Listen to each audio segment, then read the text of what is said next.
Como que numa explosão de ação evangelística e discipular nos primeiros 5 anos da Convenção Batista Portuguesa, as igrejas aumentaram em 70% o número dos seus membros. Dessa mesma Assembleia Geral, em 1922, saíram também diretivas para a formação do Seminário Batista Português com 6 alunos em Viseu, seminário que em pouco mais de um ano foi transferido para o Porto e aí acabou por dar frutos mais abundantes, entre eles o de uma nova geração de pastores. Entretanto, problemas administrativos de liderança e relação com juntas missionárias começaram a surgir. Os recursos minguavam face à grande depressão dos anos 30 na América e no mundo, e também em Portugal, naturalmente, e a unidade da cooperação foi posta em causa, mais por razões de interesse exógenos do que internos. Mesmo assim, a obra crescia e novas igrejas foram surgindo. A grande paixão dos batistas brasileiros era a sua comunhão com os batistas americanos da Junta de Richmond, Convenção Batista do Sul, e, de facto, com a instalação em Portugal da Junta do Texas e com o Dr. Luper e o que eles ligaram, não foi fácil, de facto, a gestão desta realidade da qual foram surgindo dificuldades que, com muito tento e jeito e sabedoria, lá foram sendo vencidas. Organizou-se a Aliança Batista Portuguesa em Viseu, em 1928, com o intuito de substituir a Convenção Batista Portuguesa, que havia sido organizada em novembro de 2020. E as igrejas separaram-se por força de cooperação repartida entre a Junta de Missões Estrangeiras da Convenção Batista Brasileira e a Junta Missionária do Texas. Mas com a saída desta junta em 1932, a Convenção acabou por prevalecer.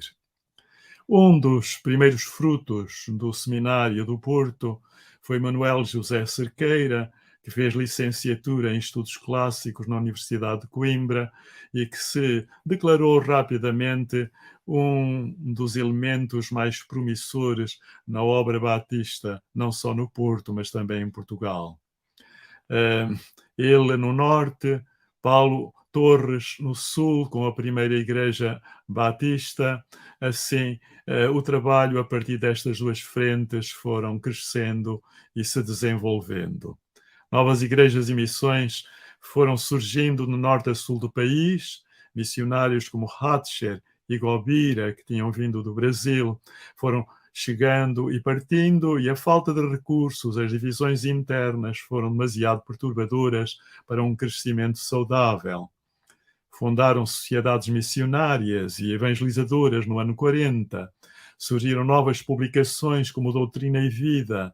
Estabeleceram-se missões e igrejas que não existem mais, infelizmente. Mas mesmo assim, a obra batista em Portugal, como que abrandou e quase estagnou, não só entre 1927 e 1933, mas também entre 1939 e 1945.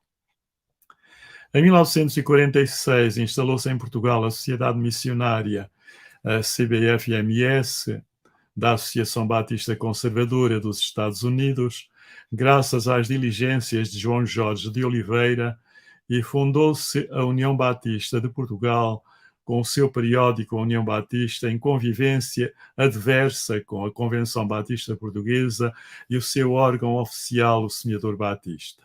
Tanto aquela união como o seu periódico tiveram, entretanto, vida curta, apenas de 8 ou 9 anos, entre 1947 e 1954.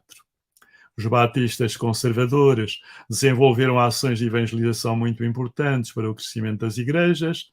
Fundaram o Seminário Teológico Batista de Leiria em 1949, obra notável de formação teológica e educação cristã, que por mais de 15 anos se desenvolveu e foi uma verdadeira bênção.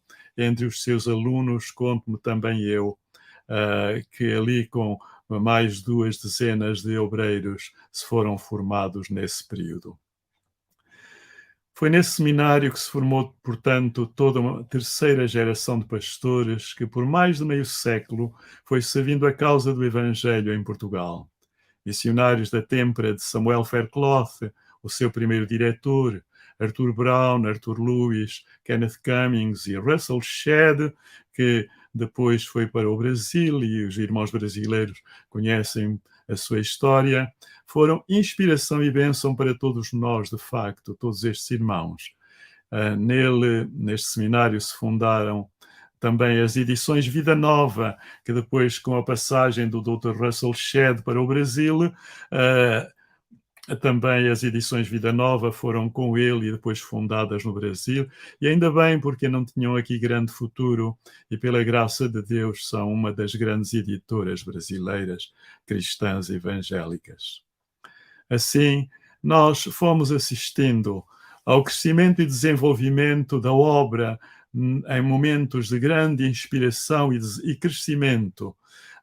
A partir do seminário, grupos de alunos e professores visitavam o campo, proclamavam o Evangelho em igrejas e ao ar livre.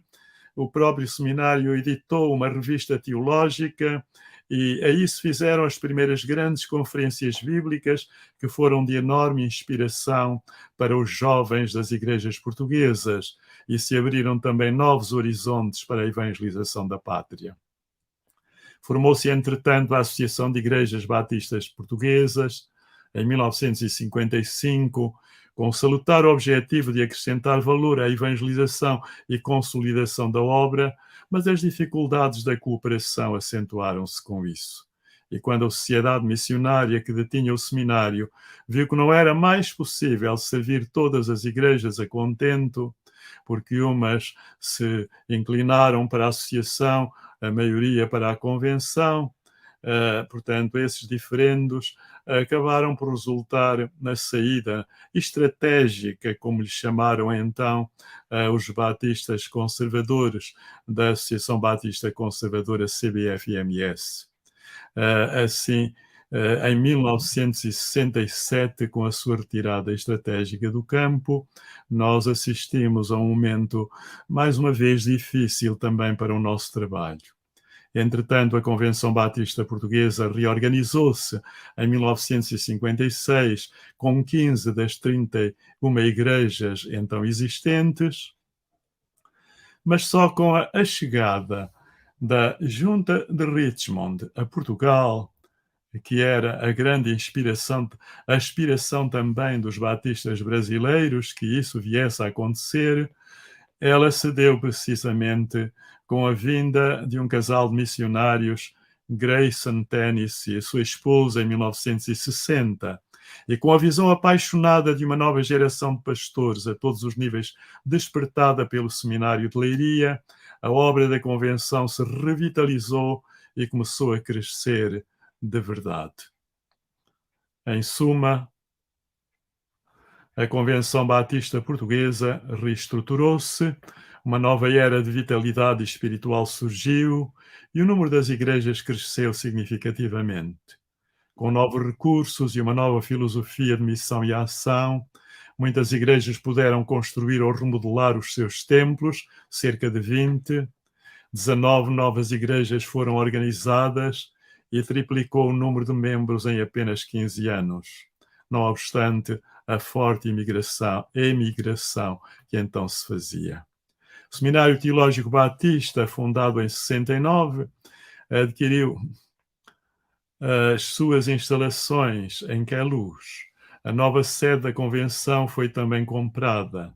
Iniciou-se um percurso cíclico de campanhas nacionais de evangelização de 5 em 5 anos, em que à volta de 15 pastores em vários períodos vindos do Brasil nos abençoaram, fazendo uma campanha de evangelização com eles na metade norte do país numa semana e na semana seguinte na metade sul, havendo centenas e centenas de decisões por Cristo resultantes dessas campanhas de evangelização.